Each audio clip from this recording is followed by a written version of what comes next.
All right, welcome. Thank you very much. First of all, I want to thank Rohan, everybody here at Trigona, KL Cocktail Week, Four Seasons for hosting us here for this masterclass. I'm from Jigger and Pony Group. My name is Indra Cantono. I see a lot of familiar faces, but perhaps not everybody knows me. I'll just do a short introduction of myself.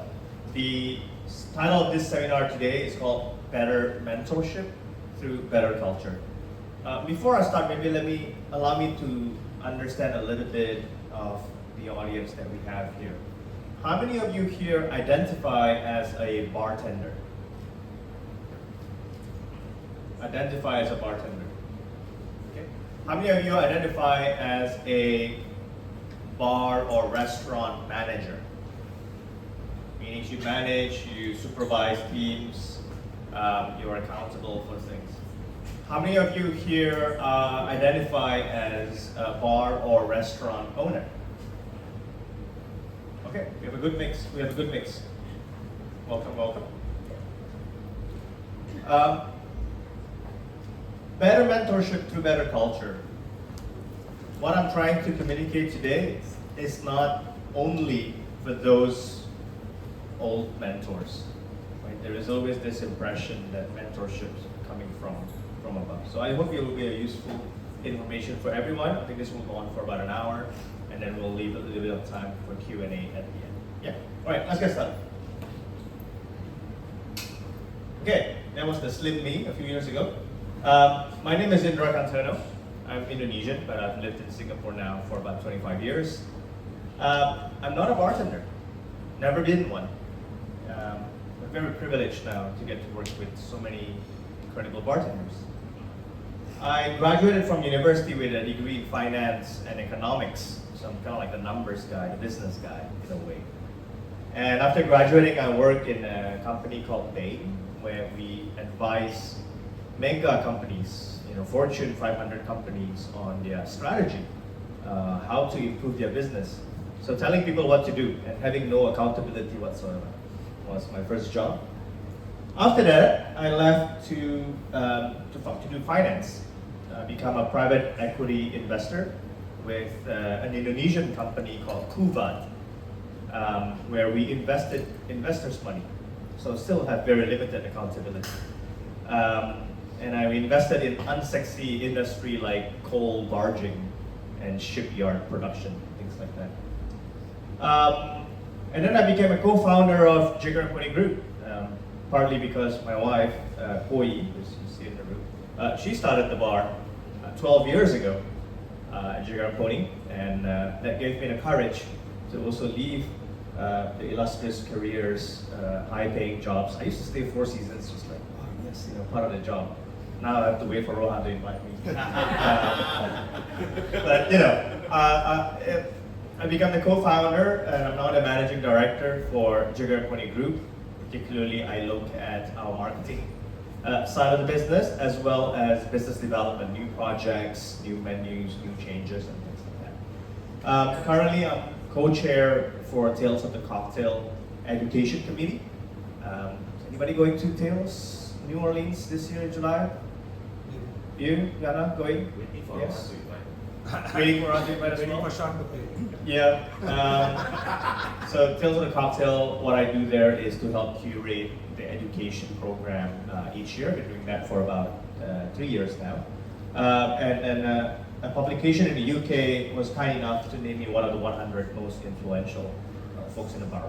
So I hope I'm qualified to speak about today's subject. I hope so. I have a few venues. And this was why we started. This is me even younger and even slimmer back in 2012. This is Jigger and Pony and Amoy Street 12 years ago. Anybody has been there? Has been there? Wow, quite a lot. Shit. Okay, a few oldies in the room. Thank you guys. Thank you so much. It was a modest bar of modest ambitions. We and I did not come from the bar background. Asia's 50 Best didn't exist back then, so it was definitely not a goal of ours. And it was just a place where we want people to feel comfortable, and then they can come and have fun and drink cocktails. One of the early cocktail bars in Singapore. It doesn't exist anymore, unfortunately. Greedy landlords kicked us out. So we had to move to a new location. But since then, we have grown. We now have 4 cocktail bars.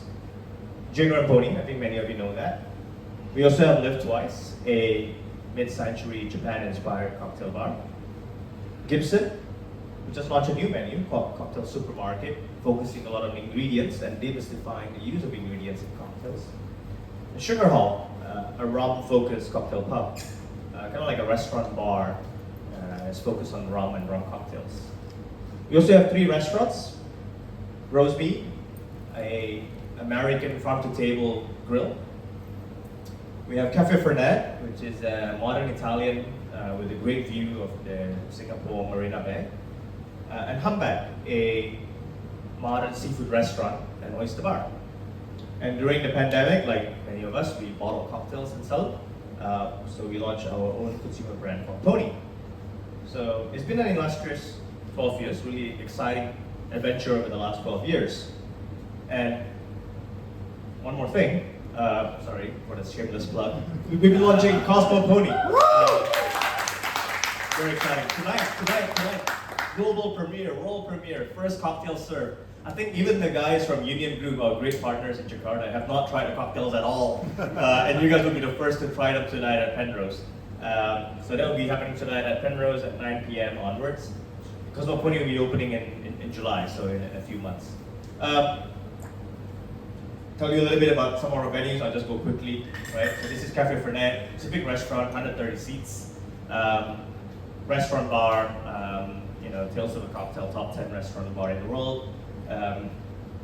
Great modern aperitivo program and the smashing view. Yeah, that's the view. I call it our $6 billion painting that's hanging on the wall of Cafe Fernet.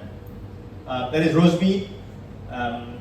90-seater in the main dining room with a 10-seater private room at the basement. Everything is grilled over here, slightly partially covered. This is our open fire hearth, kind of like firewood grill.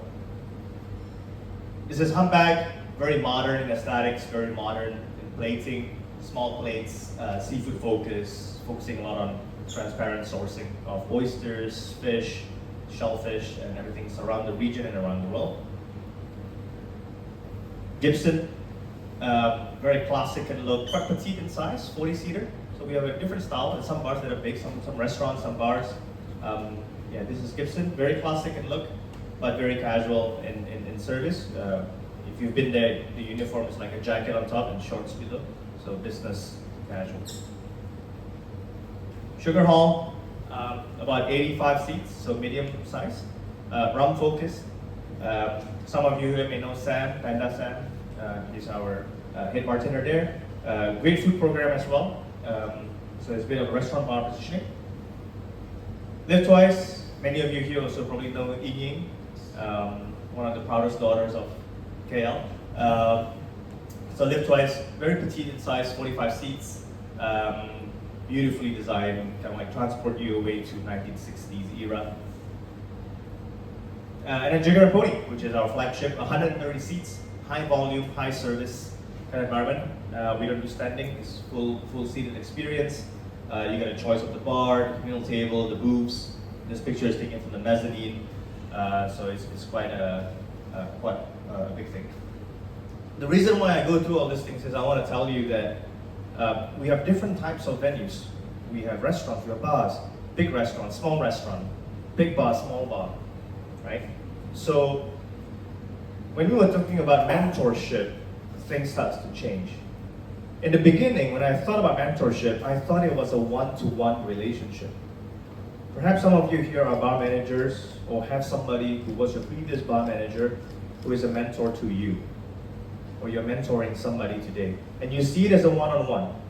You catch up for coffees, or when you're feeling a little bit really stressed out, you might text this person, hey, can I get some advice, right? And that's great, but I think it can be improved. So those of you who are bar owners or bar managers with experience and a big team, you start to do one-to-many relationships. you are now a mentor to many people, right? You're trying to maybe do briefings, for example, pre-shift briefings, and tell people, all right, team, this is how I want you to focus tonight. Focus on details, focus on having fun, focus on good communications, whatever it is that you want to focus on. You're constantly trying to mentor your team in this one-to-many relationships. As we grow bigger, we now have about 120 full-time hospitality professionals in our organization across all these different venues. I need to start thinking now about many-to-many relationships. How can we make everybody good mentors to one another? All of our managers, all of our supervisors, head bartenders, and head chefs, how can they become mentors to the others? And how can others also accept mentorship? And in fact, it doesn't even have to be so hierarchical, senior to junior. Can the newcomers into our organization, younger bartenders with energies and ideas, can they also be mentors to the old fogies who maybe society is need changing sometimes? So we need to create an environment that allows for many-to-many mentorship program. Because when you do that, not only can I free myself away from that one-on-one coffee chats, or even that one-to-many briefing, that I can be away from the bar as we grow, and we're going international now. There's no possible way for me to be a Jigger and Pony and then an hour later in Cosmo Pony, right? It's just not humanly possible. We need to make sure that the mentorship still happens. So my solution to that, and what I'm advocating all the time, is to create a bar culture or a company culture. Okay? Culture, some people will say, oh, culture is just those things on the corporate website. Click on about us, our culture. Here are the 3 things we're about: integrity. I don't know what's the common one. Honesty. Sorry. Honesty. Honesty. Excellence. And that's it. You don't feel it. You don't know it. To me, 3 things that you need to remember. Okay? Culture, or as I put it here, intended culture, what you want to create, must be supported by 3 things. First, you must have the values. The values. What are you about? If your value is integrity, there's nothing wrong with that. It's a good value to have. You need to have that first. But secondly, you need to support that value with expectations. What do you mean by integrity? What do you mean by hospitality?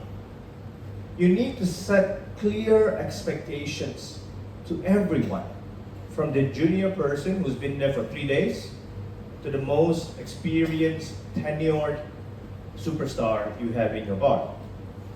They must have the same set of expectations, as well as different expectations within their ranks, but supporting those values.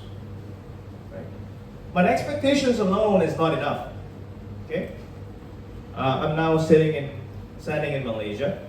I live in Singapore, and I grew up in Indonesia. These 3 countries have different cultures, yes?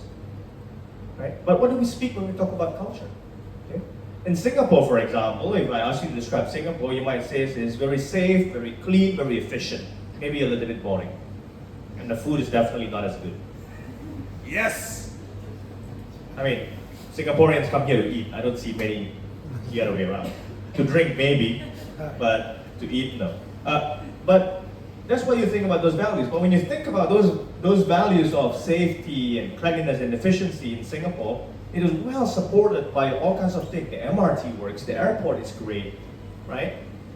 But if you are like in Indonesia, or maybe to some degree Malaysia, you want to say, oh, our values is, I don't know, no corruption. It's bullshit, Like, where's the processes, right? Everything that is designed for things to not be so efficient, for example. So in your bar, it's the same thing. You need to set your values. You say your values is, I want to be the most creative bar on the planet. What is the expectations of that? And then what are the processes that you are putting in place to deliver that? Yeah, I'm gonna try to bring this to life with two of our company values and how we do things at Jigger. Just to give you stories, I like to tell, how we're doing about things through stories to help you understand a little bit better. These are the 5 core values of Jigger and Pony Group. Right? We held a big town hall with all of our management a number of years ago. We locked ourselves up in a hotel conference room for 2 days. We debate honestly, openly, safe space, and then finally came up with these 5 core values. Number 1 is deliver wow through hospitality. 2, communicate for a positive impact. 3, act on it first. 4, to be professional and do the right thing. And 5, the pony never lets another pony fail. Everybody's favorite, the last one. One thing you might notice is that our values are not one word. It's actually a phrase. We prefer to do that because sometimes when it's one word, it can be too open to interpretation. So the expectations becomes less clear. But even this is not enough for expectations. So let's talk about that first value, deliver wow to hospitality. I think many of you here says we are in the service business, we're in the hospitality business, we love our guests, we want a little bit greater guest experiences. And so do we at Jigger and Pony Group. We really founded ourselves, especially because perhaps Kuala and I are not chefs nor bartenders. All that we focused about in the beginning and today is hospitality. Right? So perhaps one of the most common values that I see around the world among the best bars, best restaurants, and what we do is this first value to deliver wow through hospitality. Sounds good, right? I mean, you cannot argue. You cannot argue that your bar doesn't stand for hospitality. But what does it mean? It's easy to say that I'm for hospitality, and then you go there and you come back and it's like, I don't feel it. Right? Really, I don't feel it. Right? So how do we make sure that that happens in our intended way? So we have the values. Do you remember what comes next? Expectations. Okay? Values, expectations, then processes. 1, 2, 3. Okay? So this is the value, deliver wow through hospitality. Let's go to expectations. I'll give you 3 more things. I like number 3 better. 1, 2, 3, 1, 2, 3.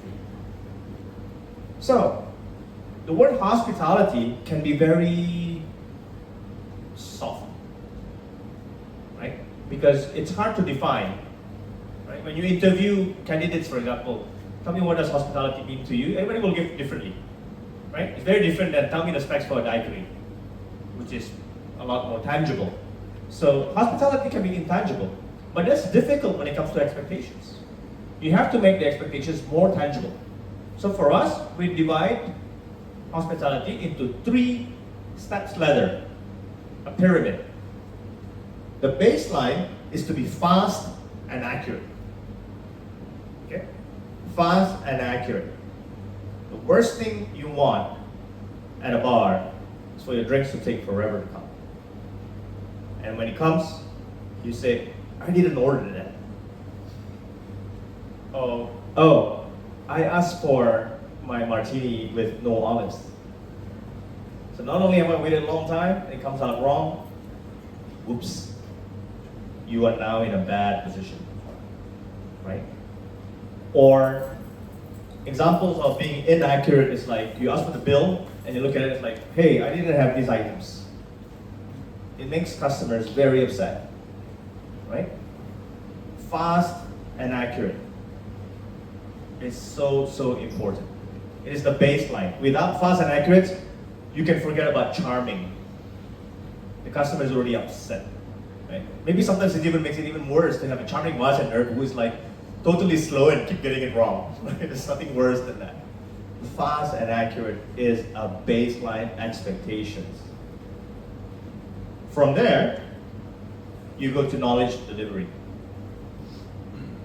You want to feel confident that the bar and restaurant that you're in are comprised of knowledgeable bartenders, chefs, and servers. Right? If you ask them, it's like, tell me about your menu when you serve a drink. Right? Tell me what is in this drink. Or what does it taste like? Or can I have a recommendation on the menu? I would like something sweet but not sour. Are you able, is everybody in your company, in your bar, able to recommend that? Or in the restaurants, I'm allergic to shellfish, or I'm allergic to pistachio, or whatever it is, right? You want the team to be knowledgeable, of course, but you also need to make sure that knowledge can be delivered. You ever been to those bartenders who cannot stop talking about their drink? Right?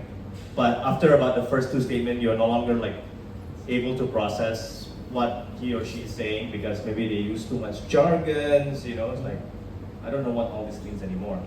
So you need to be able to have the knowledge and to deliver that. After being fast and accurate and making the guests feel confident that you're knowledgeable, only then can you start to build on emotional connection. Too many hospitality venues focus first on the emotional connection, and they forgot, or they don't bother enough, or assume that maybe because they, as a personal person, a bartender, maybe they are fine and accurate, but they're not able to then translate that to everyone in the venues or across multiple venues. So you need to work on this. 1, 2, 3. That is an example of defining expectations for one value, right?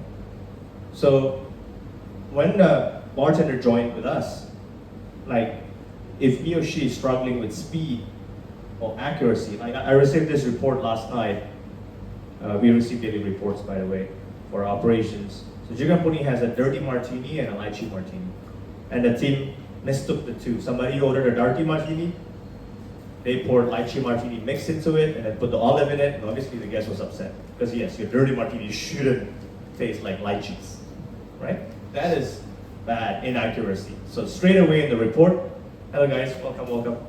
Straight away in the report, the manager thinks we're gonna have to review our processes to make sure that this kind of inaccuracy don't happen again. I'm like, great, expectations clear, and the next step that the manager puts on the report is we're going to review our processes. Right? Knowledge delivery, same thing. If somebody is unable to recommend, or the recommendation is poor, customers can be very upset with very poor recommendations, by the way, or can get very insulted in the way that you recommend. Right? You got to be sure you do that. So let's go a little bit more deeply into that first expectations of being fast and accurate. And let me show you now after the values. So we saw one value, which was deliver well to hospitality. We have the expectations. This is the first one. So now let's go into that processes. Right? It's very methodical. Very methodical. These are some of the things that we do on the processes side to ensure that we are fast and accurate.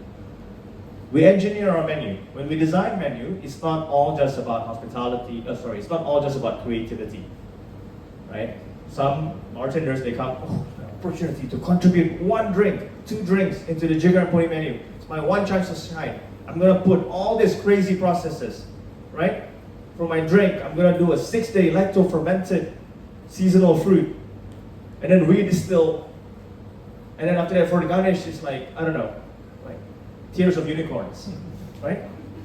Incredible steps. I'm not saying that there's no room for complicated drinks on your menu, but for example, Uno is our creative director. His job is not to be the genius to come up with flavors.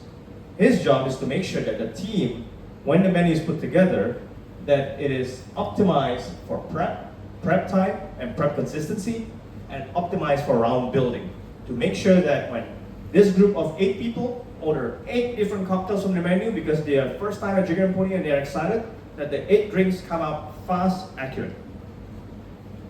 By the way, if you've been to Jigger and Pony, our menu is a magazine format. There is a photo of the drink there. So if it doesn't look like in the photo, reject. Straight away, right? So the expectations cannot be more obvious from the customer perspective. So the first thing is we have to menu engineer to optimize for prep and optimize for round building, especially in a time now where everybody is saying that, oh, I'm short of manpower. Right? Second, with every menu design, we update the bar station layout and we update the back bar layout for speed. It's not all the time that we need to have Campari and Reina Mato and Chinar on the easiest bottles to reach. Maybe we move them up top and we might need to put more gin or more bourbon there if that's what's needed, right? Joe just left, but I believe this is the new bar stations that just got updated from previously that has allowed this bar to throughput 3 times more cocktails per hour. I love that kind of geeky stats, right? Because this is what it means when the bar says, I want to deliver on speed and accuracy. So every time we do that, our bar stations are modular, and it's modular in a way that we can change them inside. Right? And every few years, we make investments on that to make it even better and even faster. We do speed and accuracy training for bartenders. Right? They will make the house recipes. Each bottle will be weighed before and after to see whether or not they pour accurately versus the recipe that's given. Right? And then Aki will do a final temperature test, visual test, and taste test to make sure that the consistency is there. And there is an overall score with this. So speed and accuracy training. I think employees only is coming here on Tuesday. They do the free pouring. So even though free pouring, you might feel that, oh, that is so inaccurate, but it is backed by intense processes that employees only have implemented to make sure that the free pouring is accurate. Because the goal isn't whether to free pour or to jigger, the goal is to be accurate. Reservations management and limits, right? We run our bar, especially a big bar like Jigger and Pony, 130 seats, like a restaurant. So we do reservations, we do walk-ins, wait lists, and all of that. But there are gates, as we call them, or as we like to say, access rules. We play with our technology and we invested in the technology, a computerized table management system and reservation system to put a limit on how many tables can be released every half hour, or which sections has to be slowed down or managed, or even if we have really short of staff to really close off that section, because otherwise speed and accuracy are going to be compromised, right? Some of you may be bar owners and you're telling your bartenders, come on man, pack in more people, make more money, come on. But if the processes are not keeping up with that, you're not going to hit your expectations. Investment in service stations, right? I'll come back to that, but this is huge for us. Huge for us. Every one of you bartenders here is obsessed about this part of the bar. That design of this station took hours and hours and hours and hours. Many, many bars, the service stations, no one thought about it. If your interior designers is kind enough to give you a table, phew. Otherwise, guess what? Jam here. These 2 pickup stations, jam. All the servers are queuing up, all the drink runners are queuing up. And then everybody over there looking for attention, but no one is there because it's so far away. Right? Investment in service stations costs a lot of money, costs a lot of time and effort, and real estate space too. So you can't put in more seats. Narrow bars, small bars, may think like, no, I need more seats here. And finally, we can afford it as we go to the multiple outlets. We have an investment in our central prep lab, where we can be more accurate when the drinks are done in a proper setup and lab, rather than, because this bar is not designed for prep, this bar is designed for dispense. So these are examples of processes and investments that we do to meet our expectations of one value, to deliver wow through hospitality. Are you guys with me so far? Yes. Oh, okay. All right. Let me show you some pictures. This is my wife's pride and joy. This is the main service station at Jigger and Pony. Not the bar, by the way. We have a bar like this too. This is a service station on the opposite side. No one talks about this one. No one ever takes a photo of this one. I'm sorry for the poor quality because the professional photographer never took a picture of the service station. I have to go to my iPhone and take it in the middle of service. This is an iPad to place orders. It has our menus. It has our coasters, napkins. This is a water refilling station with an ice bin because Singapore is very hot. So the first thing we want to do is serve ice water to people. We also don't really have the habit of trying to charge people for bottled water. So we rather just give them ice water. Of course, if they request, we have it. But this has ice station here. This is a cooler or a fridge, a beer fridge, if you know, that contains beer and white wine and soft drinks. Here are the red wines, the house red wines by the glass. Here's the wine glasses, water glasses, ice buckets. All the things the customer want quick. You ever go to a bar and when you just want a quick drink, a cocktail bar, and it says, Indra, what would you like? And sometimes I just says, can I just have a beer? When I use the word just, or when a customer use the word just have a beer, their expectations of fast is even faster than when I say, can I get a Ramos Gin Fizz? Right? So this service stations is designed to get water super fast, menu super fast, wine super fast, beer super fast. Even when the bar, the docket is like, bartenders like to print this, like, oh, look at my Friday nights, baby. Right? Yeah, they can focus on the martinis and the Manhattans and the sours and everything else. But this service station supports. Right? Can you imagine if it's a hot, scorching day and every time you want to top up just ice water, you need to go to the bar and the service like, can you please refill my jar? In the end, your server is frustrated and your bartender is frustrated because he's got dockets and he's trying to remember recipes and everything like that. In this case, in and out, quick. Refill water. Ice. This costs money. In order to have water, I need to pipe to this place. In order to have ice bin, I need to have drainage. In order to have fridge, I need to have power. Right? But this is the commitment and the investment, the processes that you need to do. I'm not saying every bar now should look into your service stations. What I'm saying is you need to define your value, then your expectations, and your processes. They vary with each one. All right, the next two slides has never been seen by outside eyes. And can I request please to not take photo or video of the next two slides? I'm going to show you the blueprint layout of Cosmopony. Okay, bar doesn't open yet. And we don't normally show blueprints, but I thought it's quite cool to describe this point, okay? This is how Cosmopony looks like. Those of you who bar owners can probably digest this pretty quickly. You probably like to do this. The bar enters from here. We have a big sitting zone. By the way, it's about 150 seats capacity. You have two bars here, one bar, two bar. You have like a mezzanine on this side, come up a few steps, and then you have this area here. So we call this main bar, lounge bar. Those of you who've been to Jigger, you know what those means, right? We've got a lot of sofa seats. We've got more couple seats. We've got bar seats, DJ booth, standing zone, high tops, low tops, sofa, the whole gamut. Okay. So when we got this layout, of course, the first thing is the designer would think like, oh, this is visual, what we want to give, which is important. First impression. When you come in here, what do we see? We see the bars straight away. But then we got into working and we started designing about service stations still. Highlighted in yellow, 1, 2, 3, 4, 5. 5 service stations to service 150 seated guests. You got to put your money where your mouth is. If you say you want to be fast and accurate, and this is just for that one expectations of one value, we put 5 service stations, right?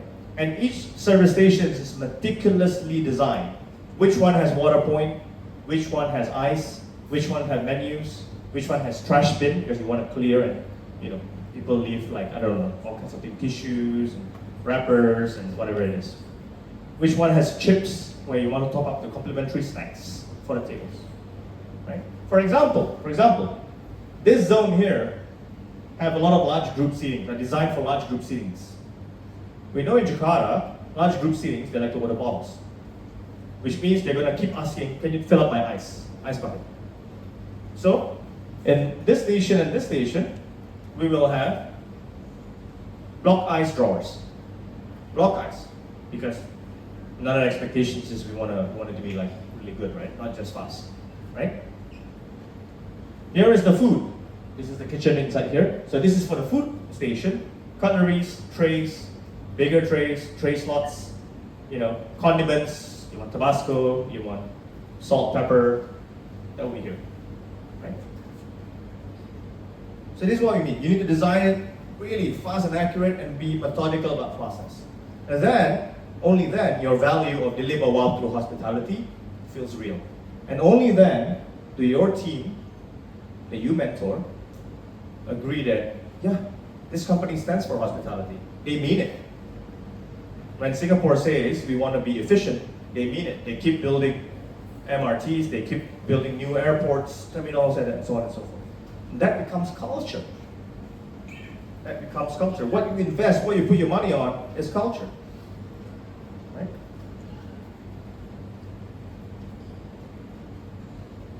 This is our central lab. Okay, photos is now okay. This is our central lab that we invested on last year. Right? We decided that we used to be the head office, but we decided to move it to a proper office. This is at the back of Gibson, small space. We have the toys, your rotovap, obligatory in today's day and age. But this one is an important one for us. We serve a lot of highballs and carbonated drinks, very popular now. In a hot country, carbonated drinks are very popular. So we do a pressurized filling system here. So when you carbonate in a keg, we fill up these champagne bottles, fully carbonized and under pressure, or we pump this CO2 so that there's no air inside. And that is then stable, just like you would a champagne bottle or a pet nat bottle. This is just a crown cap for us. And then that gets delivered to a bar, and each of them is ready for service to pour straight into the glass. This is done because previously, like many bars, we would do one or two things. One, we would use those CO2 tank. You're gonna squeeze. Every time you pour, the bartender stands about 20 seconds squeezing out air into the plastic bottle. It doesn't look nice anyway from the guest perspective. And then they have to like,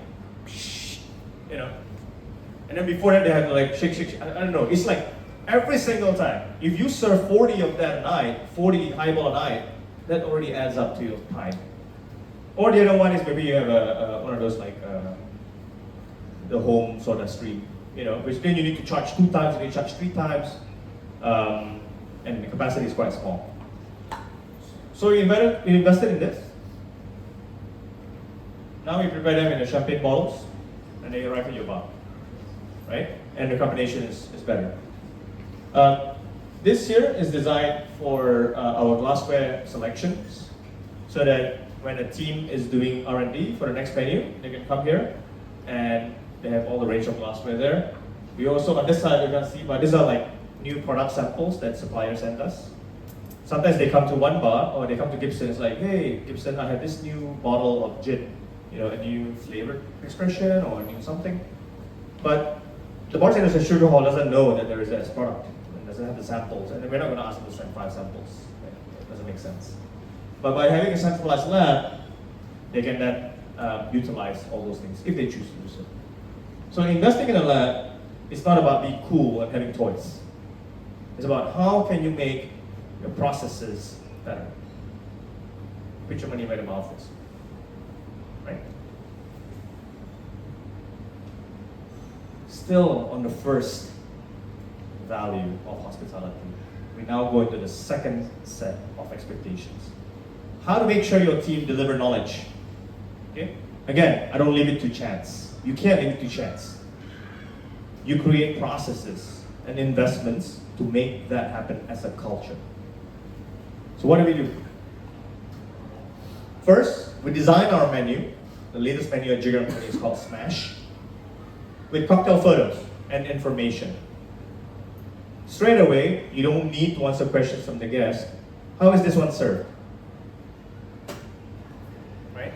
Or if your customers like to take Instagram photos, they want to have like colors, they want to see garnish, they want to see fancy glassware.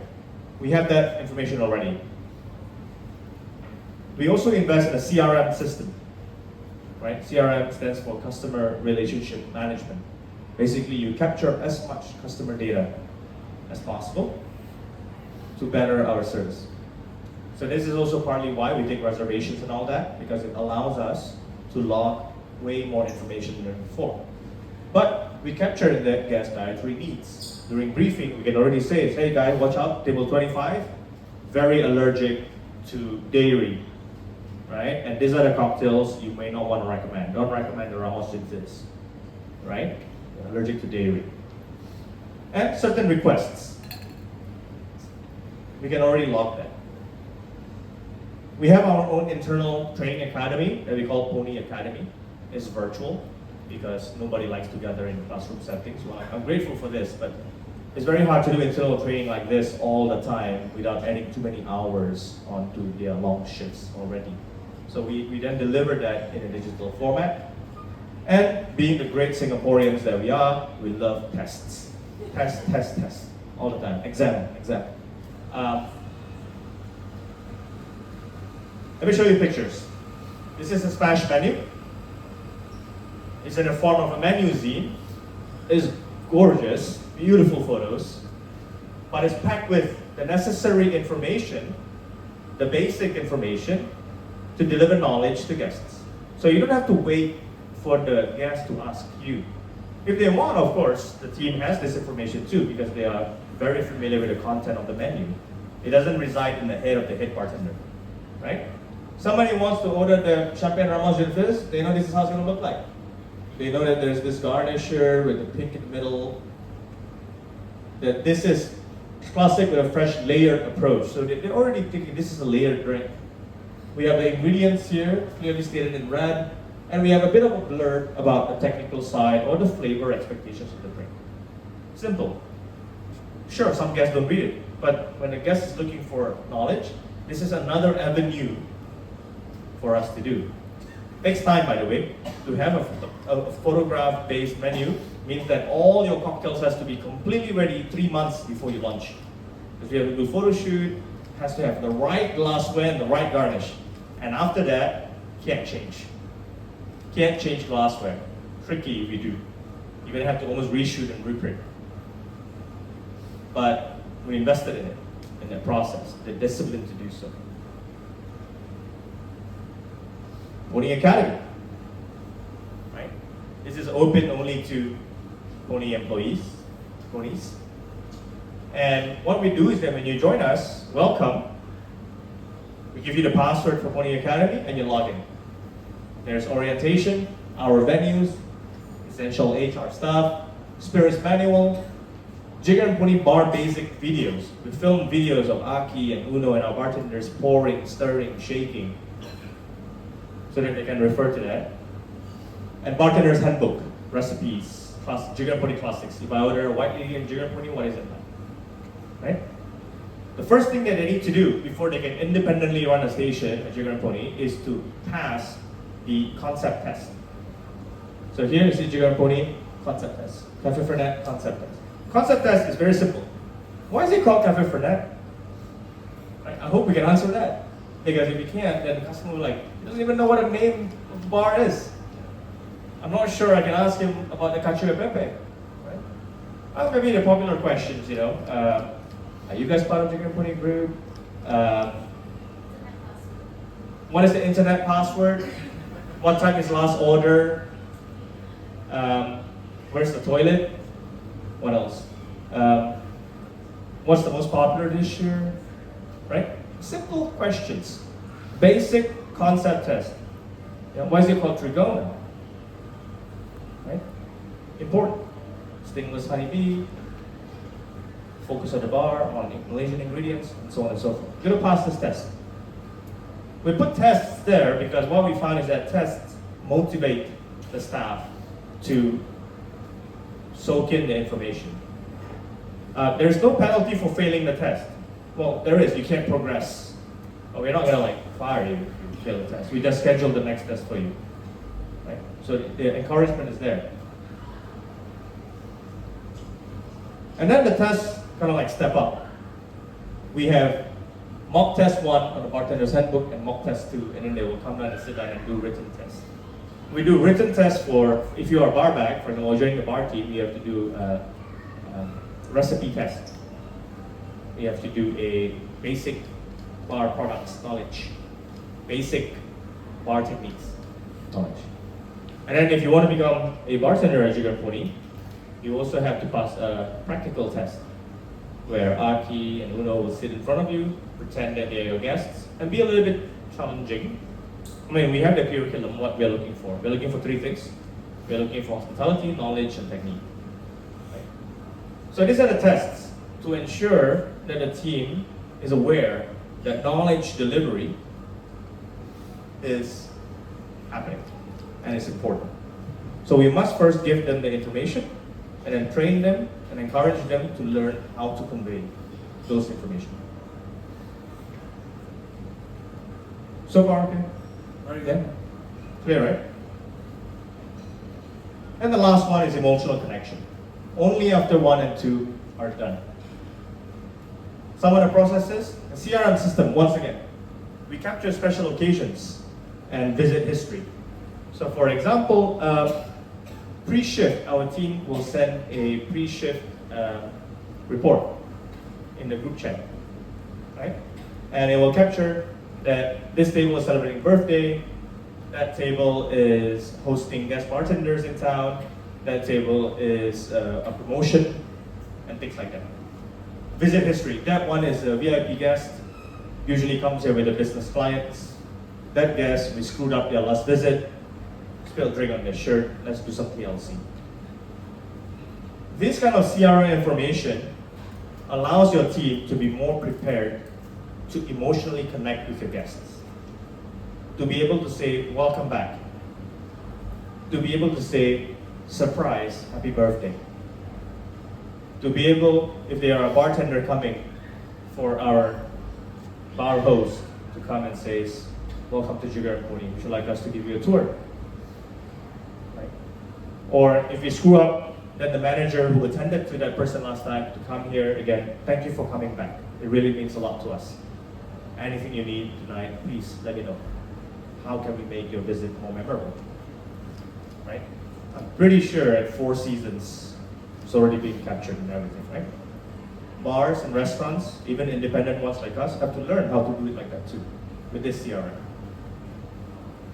At the end of every shift, our manager on duty will log on onto the CRM system, which is our reservation system, and log on additional information that they feel is pertinent to them. Right? What are their favorite drinks? What do they like? What do they dislike? Any boo-boos that happen? And things like that. So that's one. And then we just have to be more prepared for routine celebrations like birthdays, like honeymoons, something like that. So we prepare a Polaroid camera, right? We prepare a greeting card that's blank, and we ask the team to write and take a Polaroid of happy occasions. It's very routine. It's very routine. Almost as routine as birthday celebrations at Hai Di Lao. I think I've celebrated my birthdays at Hai Di Lao 6 times per year just to get the free fruit platter. But every time I'm so happy. You know? And then you have to be prepared and empower your team to deliver well when new information is gathered that is not routine. Okay? One example is this. There were 2 guests from the US visiting Singapore. 3 from the US. They visited Singapore. They've been going bar hopping. And they came back to Gibson the 2nd time. And one of the guests said, like, you know what, I love to come back here. I should have come here for the snacks. These snacks that you guys do, I don't know, I just love it. Right? And I come here just for this. Now, so what we did, very simple. We took our snacks, put it in a vacuum packed bag, and vacuum pressed it. It's not presentable. We don't have that. We're not 5-star hotels. We don't have that big gift box. You know, sometimes like some of the fancy hotel bars, I know I'm standing inside one now, but sometimes they give you this beautiful box. Look, I appreciate it. I appreciate it a lot. Like, if this inflat box, there will be like, you know, the bottle cocktail, this handcrafted gin, some even give glassware, I don't know. I was like, wow, how much does this cost? It's independent, it's like, I can't afford this. But what we can afford is a vacuum packed bag. And then just with a marker, we wrote, enjoy this snacks on the flight home. That meant so much to the guest, right? Because you went above and beyond your standard routine in order to do something based on a new information that I just volunteered to you 10 minutes ago. Maybe somebody says like, oh my God, I'm KL, I'm so excited. I really want to eat something. I really want to eat bak kut teh. I really want to eat KL Hokkien mee, whatever it is. And as simple as giving that recommendation to the guest of the nearest one from here makes the day. And then emotional connections, oddly enough, can be built when fuck up happens. When we make an error. And we're humans, we will make errors. So service recovery steps have to be outlined already. We have in our Google Drive, shared drive, templates for different scenarios of recovery that we need to do. So that we can quickly send an email to say, hey, we're on it. Right? And we need to be fast on that. Don't wait. And you need to be generous on that. Don't be stingy. Right? An example that happened a couple of weeks ago, somebody spilled a drink on a guest's shirt. And the guest is actually very kind. He says, no worry, we'll offer to do dry cleaning. Oh, that's good. But the guest also volunteered this information to say that, you know what, it's fine. Actually, that's my favorite shirt. So in this case, it's a bit tricky because not only is there a monetary value, there is a non-monetary value, which is more difficult to do. So we need to be fast on this. And actually, Koi found out that the team the next day didn't send the shirt straight away. So she was like, you know what, I'm going to grab it in my car. I'm going to drive right now to the nearest, the best we can find, dry cleaners. But dry cleaner says, I'll try my best, but I cannot guarantee. So what we did in the end is we found the t-shirt, the shirt online of the brand. It's actually from previous season. There's one piece left, lucky, same size. So we just bought it, right? $200. A lot. We got that and sent the shirt to the guest. He's been back 3 times, I think, in the last 2 weeks since then. Because now he feels confident that, yeah, he's probably going to tell that story to his friends. So these are the steps that we do for all of that. To recap, I'm just going to go back a few slides.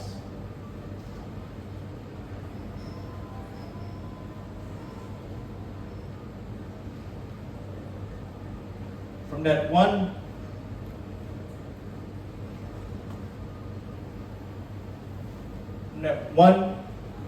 value, we define 3 expectations, and for each expectation, we divide so many processes and investments. Yeah? Repeat, rinse and repeat for each one of your values. That's all you need to do. Not easy, time consuming. Took us 12 years to, and we're still working on it. But over time, it pays off.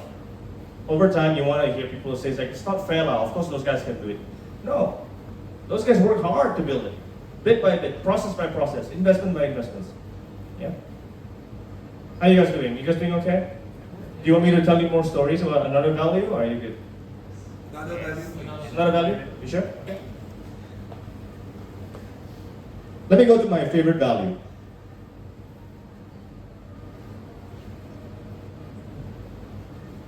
A pony never lets another pony fail. We call ourselves ponies. So a pony never lets another pony fail is an important value to us. Especially how we started talking tonight or today about mentorship. Right? So it's about people. So this is the value. Next thing we need to do is to give the after values, what comes next? Expectations. Oh, great, guys. This is sticking. This is repetition sticks. So what is the expectations? Okay. The expectations of a pony never lets another pony fail is first to put each pony in the best position to succeed. No bullying. Put them in the best position to succeed. And then give each pony the agency to control career progression. Make them feel like they know what is expected of them, they know what they need to do, and they know what they need to do to progress to the next step of their career. We then use performance reviews. We have quite formal, time-consuming 360 degrees performance reviews at Jigger and Pony. 6 months for the junior ranks, annually for management levels. And we use that performance review to reward their performance on values and culture. Not just technical, not how many cultural competitions did you win.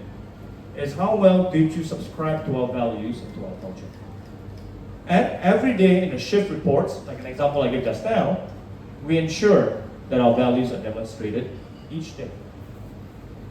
So even though the word "a pony never lets another pony fail" is like warm and fuzzy, we define that into expectations, and then we work on the processes to make sure that it's then reinforced and lived in. Otherwise, it's just going to be a warm and fuzzy statement that nobody cares about, right? In order to do that, you need to change your mindset a little bit. A lot of bars like to say, people are the most important asset of this bar. Okay? I like to think that that sounds like slavery. For us, we want to state that people is not our biggest asset. It's our people pipeline that's our biggest asset.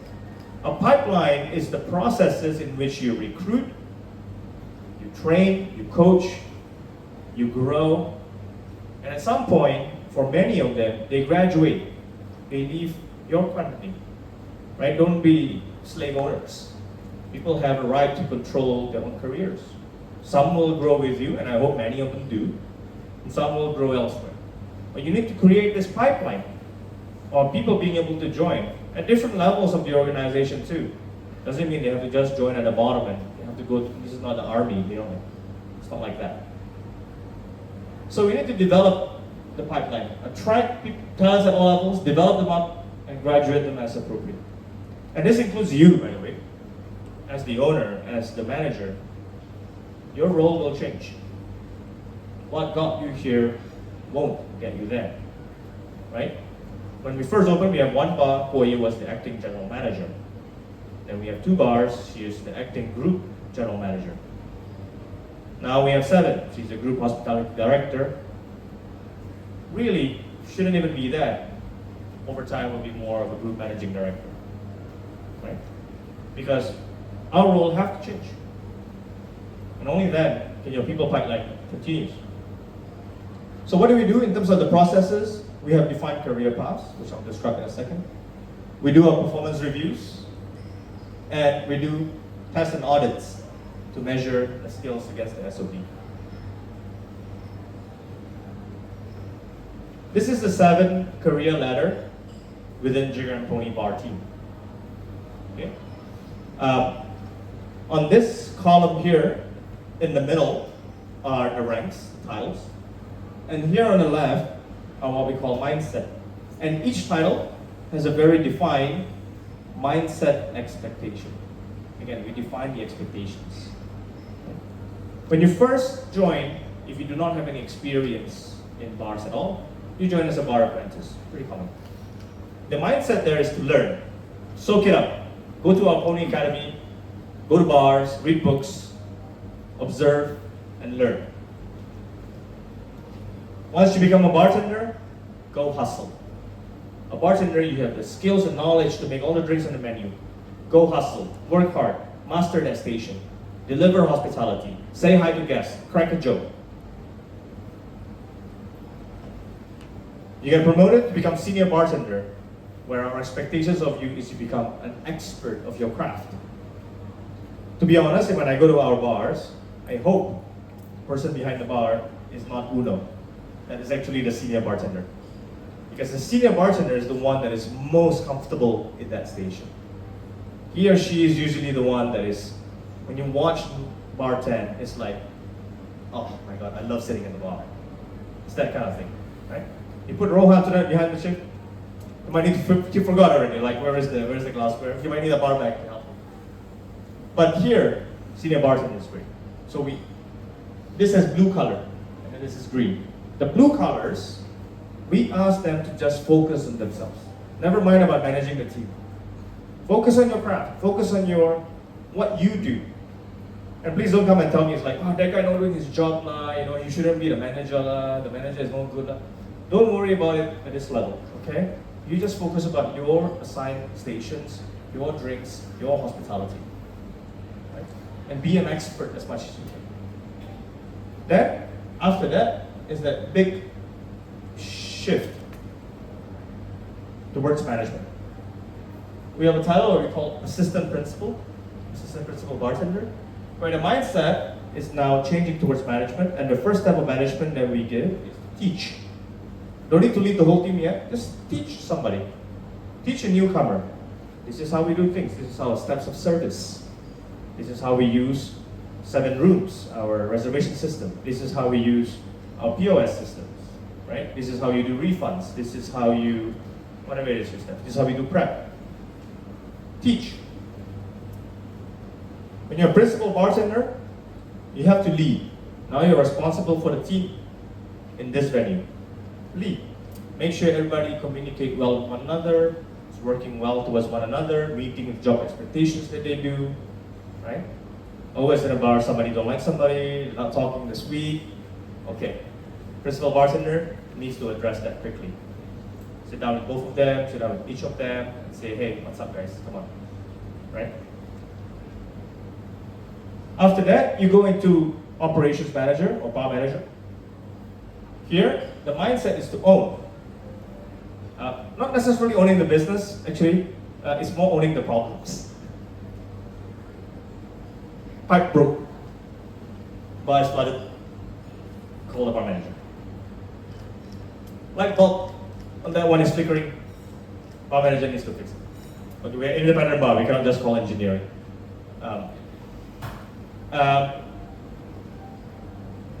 We missed out on massive reservations tonight, somehow not in the book, somebody called, forgot, or whatever it is.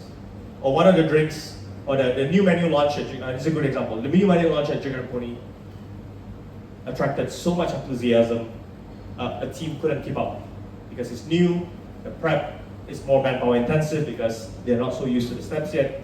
We have to make decisions, and the bar manager have to make the decisions. All right guys, 2 nights, 2 drinks, we're gonna 86. Because otherwise, it's gonna compromise everything else. They have to make decisions around the problems. They have to own the problems. And finally, bar program director, which is Aki, my partner, his role is to invest. He's investing into systems and processes.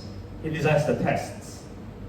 He designs the bar stations and make decisions. I think we need to spend this amount next year because the fridges are breaking down, the freezers are not cold anymore. We need to invest in this. Or we need to build a central lab, and this is my proposal for this. Because whatever we invest, if we invest it correctly, will pay off over many, many months and years to come. So this is our people pipeline, the expectations of each role. Quite structured for an independent bar. I'm sure those of you who work in hotel bars, they're even more structured, and maybe some of you might say it's too structured. You have to choose for your own organization, for your own bar or restaurant, what is the right level of people pipeline here. But when you come to Jigger and Pony, what we say is we want you to grow with us, right? And at some point, if you want to depart, that's okay. I hope you take what you've learned from us and you can apply it somewhere else too. Now, to reinforce this, we add on performance reviews. Because this is where you put the money where your mouth is too. Because when you performance review is when people get a higher salary and when people get promoted. So what do you reward? What kind of performance do you promote when you give a promotion? For us, we go back to culture and attitude. Our performance review is called ACT, ACT. A for attitude, C for culture, and T for technical. So meaning, even if you're a superstar bartender, the fastest, the most genius creative, win world class, etc., that's only 1/3 of the review that you will score highly on. But if your attitude is not supportive of your colleagues, if your culture is not hospitality driven, and you just focus on me, look at me, you're not gonna get promoted. Only 1/3 of your review will be good. The other 2/3 will not look good. So we need to emphasize that. Yeah? And the bigger we go, we have also allowed this corporate ladder, career ladder, to be more diverse. And this is my goal. As we grow bigger, we can even give more diversity. Let me give you examples from 3 of my colleagues whom I'm incredibly proud of. Uno Jam. Uno started at Jigger and Pony about 8 years ago at Amoy Street. Started as a bartender. Promoted to senior bartender, assistant principal, principal, bar manager, and today creative director of the group. And throughout that time, he only ever worked full-time in one outlet, which is Jigger and Pony. Just keep leading the team there. Soak it in, started as a bartender, senior bartender, contribute to the menu, contribute to the team, led the team, developed the menus, developed the previous menu, identity, and the current menu, Smash. And now we asked him, I need you to become the creative director for the group, especially on our menu development and this, engineering problem of making sure that the consistency and speed and hospitality is correct. And that's Silvio. That's Uno.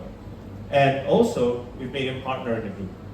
Right? So he owns a stake of all of Jigger Pony Group. And then we have Silvio. Okay? If you don't know him, say hi to him tonight at Penrose, 9 p.m. Silvio has a very different career from Uno in our company. He joined around the same time, about 8 years ago, coming from London. He used to work at a Michelin star restaurant. Right? He joined as a bartender at Gibson. And then we thought, hey, would you like to move to a bigger outlet? So he moved to Jigger, he became senior bartender at Gibson, moved to Jigger and Pony, gets promoted all the way up to principal bartender. Right? After that, he says, hey, Jigger and Pony is great, but it's a little bit crowded. There's Uno here, there's Giovanni here, who's our previous bar manager. Do you think I can get my own show? As much as I love working with these guys, I want to have a little bit of autonomy and a little bit of responsibility on my plate. I said, okay. Can you move to Cafe Fernet? Sure. Cafe Fernet bar manager. Which, to be honest, for Silvio was a big mental barrier. And for the longest time, he doesn't want to be perceived as this Italian guy who just runs Italian menus. Right? There is a massive stereotype. Sometimes that stereotype can help your career, to be honest. Right? How many Japanese restaurants, when they hire, is like, I only want Japanese for my chef. Part of the PR maybe. But Silvio doesn't want to be pigeonholed as I'm that Italian guy who do Italian menus. But he took it on, became bar manager of Cafe Fernet, improved, owned all the problems, owned the training, owned the development there. He did so well. And then he came up to me again and says, Indra, I feel that I perform best when I'm restless. So I realized that when I get into a comfort zone, my motivation and performance kind of starts to dip down. I says, okay, how about this role for the group? You become our group operations manager, or group operations support, as we call it. I will send you to a particular outlet or brand for 3 to 4 months stretch at a time, and you become like our secret weapon to improve performance and improve culture. Sounds perfect. So he moved to Sugar Hall, did that, and after that he went back to Gibson and left twice and come back and helped to do that. And then finally we says, you know what, we got one big kahuna coming up. How would you like to move to Jakarta? Actually, it's not quite like that. We're going to open this one, and who would like to apply? And Silvio called me and said, I want to raise my hand up. I want to go to Jakarta. Right? So he will be the general manager of Jakarta, and hopefully not just for one bar, hopefully becoming like multiple bars. In fact, he'll be our country head of Indonesia, and he'll be a partner as well, owning a stake in our Indonesian business. Makes pretty good drinks too. You can try it all the time. And a different career path yet again for Yin Ying. Many of you here perhaps know her from her time in KL. World-class winner of Malaysia. Was working at one of the pioneers here, Omakase and Appreciate. And then she moved to Jigger and Pony as a bartender. After that, we were going to open an exciting new project, which is Live Twice in 2019. And we asked Yin Ying, would you like to lead this bar? Small bar, small team, but you're going to need to anchor this end to end. She says, yes. I'm a bit nervous, but I'm excited for it. She did that, did a great job. And then we say, hey, you know what, Live Twice, there's also Gibson upstairs and come back. Could you be our operations manager for these 3 outlets? And she was like, ooh, okay, big property now, much more complex. I'll do it. After that, she came up to us and she says, hey, I'm starting to be a little losing motivation on operations. Maybe it's a factor of age, maybe it's a factor of where you are in your life. She's thinking about a career switch, but she loves the company. She doesn't want to leave Jigger Group. Is there any other opportunity within the group? And she said, I spoke to her and I said, hey, there's a vacancy in our marketing team, but not as a managerial position. Plus, it's a different skill set altogether. Would you like to try that and move to our marketing team? So she said, yes, I'd love to do that. So she's now a marketing associate working with Emily, who's our marketing manager over there. And the good thing is that because she comes from a bartending background and operations background, when we do marketing that is in venue, the team is comfortable sharing about the operational needs, like the way you design a menu. Operations have different needs than marketing. And at the same time, she's able to then better explain and understand the operational challenges when she gives input during our marketing meeting. You know, sometimes it's so easy. We say, oh, let's run this promotion tomorrow. But operationally, it's not always easy. Everything is an added complexity. So by having this career paths, we give agency. Uno can stay in one venue and grow. Silvio can have the opportunity of different venues. And Ining has the opportunity in different departments. And as we continue to grow, we hope to get even more robust to give our team agency about their career progression. Starting to lose my voice. 2-3 more slides and then we're done. ACT is our performance review forms. There's a lot of details in here, don't worry about it, guys. I just want to show you a screenshot of one position, one review form. I believe this is for principal bartender. For example, on attitude, it says here, you foster the growth of your team members by setting and tracking professional development goals. Resourceful in operational problem solving and driving 1% improvement each day. On culture, show accountability towards your team, above and below you. None of these talks about revenue, KPIs, things like that. Only in technical, then you see here, you implement SOPs, execute and update the menu, generate positive impact on revenue. That's under technical. So if you are an angry, bossy, but highly capable manager who delivers on revenue, but perhaps is not fostering the growth of the team, you are not going to get promoted. You're not going to get promoted. It is more likely that your revenue performance is acceptable, but the culture and attitude are aligned with Jigger Group, that we promote you to the next step of your career. We have to mean it. We have let people go because they say, what the bloody hell? I deliver. Not my fault that the team wasn't good, but even when the team sucks, I deliver. Says thank you very much. I'm sure you'll be valued in many organizations out there. Just perhaps not this one. Right? So we have to reinforce this. And when we review the junior positions, we ask the principal bartenders to write a review. And by forcing this review, we are forcing them to then, not forcing them, we're influencing them to make decisions the way our culture is intended to be. And we coach them. Sometimes they're like, I want to promote this guy. It's like, why? Because he's like the fastest guy. It's like, okay, great. Fast is good. Technical, this point you get a 5. It's like, outstanding, you know? But how is her communication with other team members? Right? How is his attitude towards deliver well to hospitality? That's important. And from there, they realize, everybody in the organization, everybody realized, shit, when Jigger and Pony says we care about how you fit with our culture, we mean it. Only then does your expectations become alive and your processes make sense. This is why we do this. So always advocate culture. Focus 51% on the how, set out your company purpose, set out your values. It will guide in every single decision you make. Set out those expectations. Leave today thinking, what are my values? If you say, shit, I don't even have a set of values in our bar. Great. Because then you're not starting from behind, you're starting afresh. But just remember, just because you don't write your values down, doesn't mean your bar doesn't have values. Put 3 people in a room together and then culture is formed. The question is that culture what you intend it to be? Emphasize the attitude on culture and performance reviews, and make culture part of every day, every shift. How do you do that? You emphasize that on shift reports. Don't need to read, it's very tight. It's just examples here. When new managers join us, they would do a shift report at the end of each shift. A lot of them will focus on covers and spend and revenue. They will say, we hit 300 people tonight, right? It was only started with 100 in reservation and we picked up 200 walk-ins.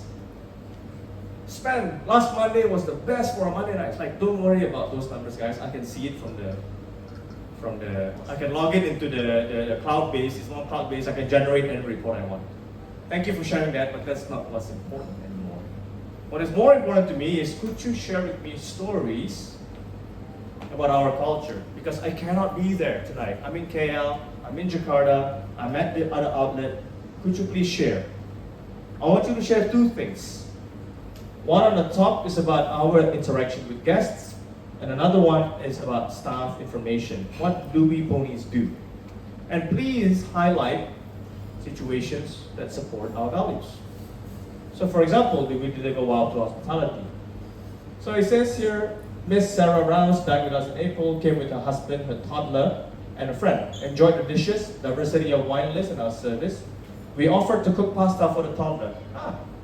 Is this, I'm questioning, hey, is this SOP routine or is this out of the box? If it's out of the box, great, maybe we should make this a routine. Invest in your processes, right? The husband appreciated the gesture but said his kid is quite an adventurous eater. You know, your parents are like proud, they're eating grown-up food.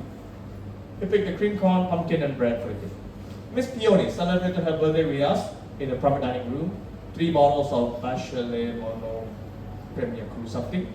Birthday cake arrived a little smudged, but Ivan tried his best to fix the cake, and they appreciated it.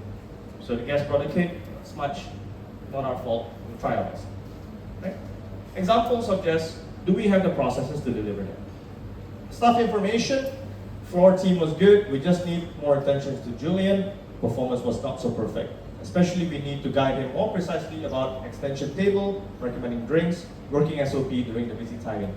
Wei Chen was doing well, immediately working as one team. Joanna and David kept helping him when we need help.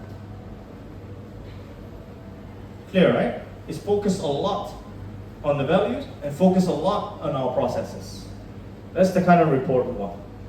Because then each shift is, and then you, as the bar manager or owner, if you see something here that requires follow-up, that follow-up better not be about why is yesterday's sales so slow.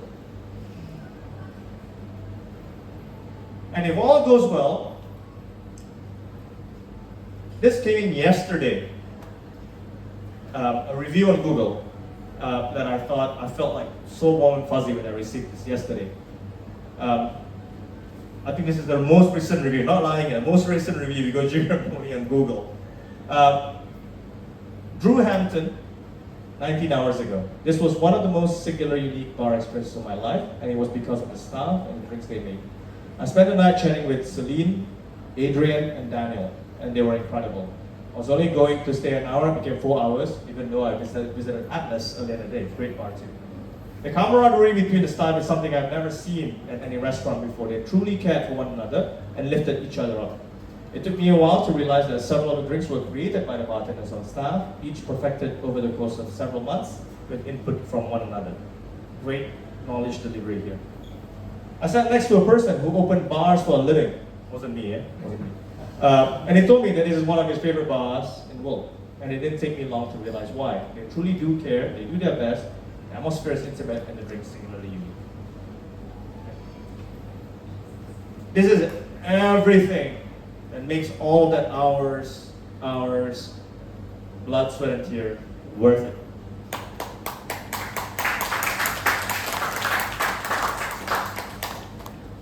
been an absolute pleasure sharing our stories here with you guys tonight.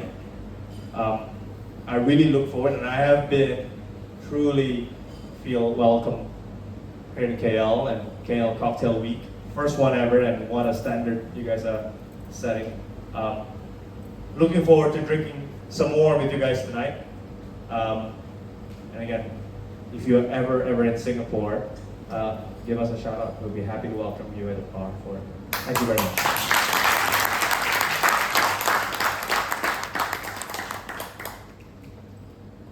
Right, thank you, Indra. That was outstanding presentation. I think a lot of people, while we drink at Jigger and Pony a lot, we don't know what goes behind it. So it was really nice for, especially me. I've been close to you for a while, but also a lot of Malaysians have been here. So thank you for taking the time, taking us through JNP and what it is. Any questions, guys, for Indra while he's here? Free consulting, by the way. Yeah. Well, so Jigger and Pony has obviously been open for quite a few years now. What is your point of view on shifting your values over time? Have you gone back and reassessed the values you originally set as the times have changed? Yes, we do. We review our values annually, but we don't try to change them annually because I think that's a bit too much. Too much changes means that really what do you stand for? Recently, last year, we changed one of our values. We used to have a value called work hard to go further. Work hard, I guess, is pretty common kind of value within Asian heritage, Asian upbringing. Generally speaking, you find a lot of hardworking people in Asia. What happened back then was that there were Batiners who would join competition, and when they crossed the finish line, they felt so exhausted that even when they won the whole thing, and at one point we produced 3 world-class winners in a row, and within the next year they all left. Jing Heng left. He's now a fantastic, owner, partner of what's the name of the group? Owns Rapu sushi bar. Next year, Kim won world class and left, and then Gerald won world class. Stayed with us for a while, and after that, it started to be a sense that yes, we are working hard and we are trying to go further all the time, but at some point, maybe there is this relentless pressure that is building when you join Jigger and Pony. We started hearing feedback that some people don't want to apply to Jigger and Pony because they feel that it's stressful, it's pressure cooker. I want to have fun when I bartend. We don't deny that we are always seeking for excellence, but perhaps that value is no longer one we need to constantly remind people. Meanwhile, we have another problem that we started to notice, which is that communication is not always ideal. Modes of communications are changing. It used to be that you meet people, pick up the telephone, now it's all on texts, or maybe through Instagram posts, when they rant about the shift, rant about a customer, or rant about a colleague. When they text a colleague, the way it feels like they're speaking in person but in chat, like one word, but there's like 17 of them in a row. It's like, yo, bro, don't do that. What the fuck, man? You chiba. We were like, man, this. And then there was like, what a non-communication. Annie and I work on a shift. She said something that I don't like, or she make a mistake on one drink. The next day, manager says those two are not talking at all. Bar 1, bar 2 stations, not talking, right? The bar back, it's like poor bar back. I have to communicate here. It's like working with a married angry couple, So we realized, okay, communication is now becoming an important part, and we need to maybe focus this rather than working hard to go further. So we dropped working hard to go further. We surveyed the team and then tried to find out which value we should drop. So we thought, hey, work hard to go further. It's serving us well, but maybe there is a risk that it's become a little bit of a very stressful nature, and it maybe not as sustainable for the long run for the well-being of our team. So we dropped that and replaced it with a new value that we call communicate for positive impact. Where basically now we put a lot of emphasis on when you communicate, first you must communicate, it's one of our value, but you must communicate for positive impact. Meaning that each time I communicate with you, do I leave that brief interaction better than before? It could be as simple as when you're picking up on the bar station, is to say, for the bartender to say, bar 7 please. It says, thank you, bar 7. Simple please, simple thank you. Right? Or coaching the team is that, hey, you need to sit one-on-one with this person. Maybe they got a little bit upset, not sure why. Let's figure out why and coach them how to communicate that better next time. So because communicate positive impact is now a value, we are now in the process of developing new processes to do this. More one-on-ones, more training on service language. And we use this in our vocabulary. Hey guys, I think that wasn't very nice. I think you might want to apologize and meet up with that person. Let's communicate with positive impact. So that's the example that we are doing. We are also now repeating that process for Indonesia with Cosmopony, because not only is it part of Jigger Group, it's also part of Indian Group. Thankfully, their values are very similar to ours, perhaps exactly why we are partnering with them. But we also both agree that we want Cosmo to have its own set of values, because it's not Jigger and it's not Union Group, it's its own, eventually. So we had a workshop last week. Silvio, Boy and I, the ownership of Union Group, also the managers that will be, the hospitality managers, the bar managers, the HR person is helping us. All in a workshop together. We spent several hours discussing those values that we are proposing for Cosmo. Right? Some come from Jigger, some come from Indian, but we chose them in order to fit that directly. Whatever values you choose to decide for your team, they need to have the buy-in of at least your leadership team, and then they need to then work hard to create the processes so that everybody is there. We all come from different cultures.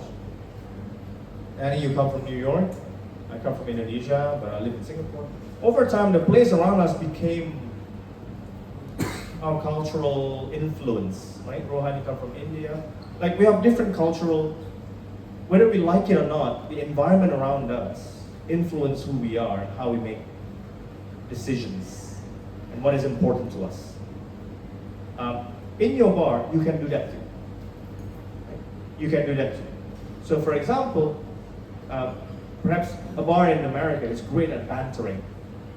For us, we don't have that focus because it's not the set values of Singapore, and nor is it the processes that we have invested on. But we invest a lot on fast and accurate, and so there's no right or wrong. You have to choose what is your intended culture, and maybe within the context of KL or Malaysia, what is most appropriate, and then develop it from there. Does that answer your question? Yes, thank you. Anyone? Anyone? What happens if, like for example, you have a set of values, but it does not stick or it's not achieved? So when a set values is not sticking, a lot of time means that we have not fleshed out the expectations and processes